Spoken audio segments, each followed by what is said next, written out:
মানুষ দূরটাকে গেটের মধ্যে বন্ধ করে রাখে আর সবগুলো জাহাজের মধ্যে আছে। জীবন অবাক না করলে কে করবে? 28% মিল্ক ফ্যাটের অবাক করার সাথে ফ্রেশ মিল্ক পাউডার। জীবন অবাক করুক প্রতিদিন। এখানে মূলত হলো কি যে পৃথিবীর কোনো রাষ্ট্রে এইসব জাহাজগুলো কাটে না, এগুলা ফোঁসা জাহাজগুলো আমাদের দেশে আনি, এগুলো আমাদের দেশে রাখি।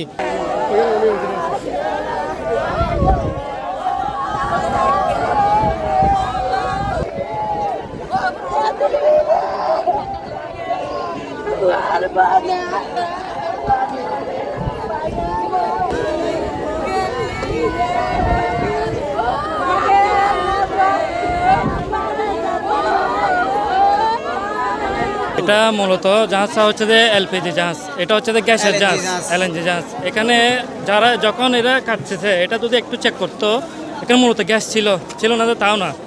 তো নিরাপত্তা এগুলো আগে নিরাপত্তা দিতে হবে, এটা ঠিক আছে কিনা, গ্যাস আছে কিনা এগুলো চেক করতে হয়। চেক করে নাই, চেক না করার কারণে এখানে যখন বাতির আগুন লাগছে সাথে সাথে ব্লাস্ট হয়েছে।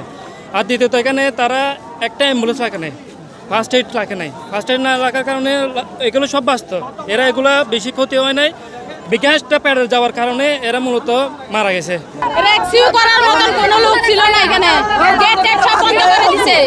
যখন আমরা গ্যাসের গ্যারেন্ট পাইছি তখন ছেলেরা এক গেট ভাঙি তারপরে ভিতরে ঢুকছে, যা মানুষকে বাঁচাইছে।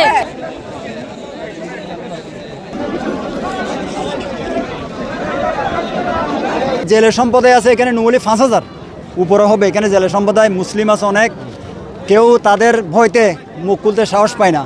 তারা এই জাহাজটা নিয়ে আসছে যে এখানে সাদা পাউডারগুলো সেরে সমস্ত বাড়িঘর পর্যন্ত ঢুকে যাচ্ছে। মানুষ এখানে চোখ খুলতে পারছে না, চোখের মধ্যে ঢুকে যায় উড়ি উড়ি। এখানে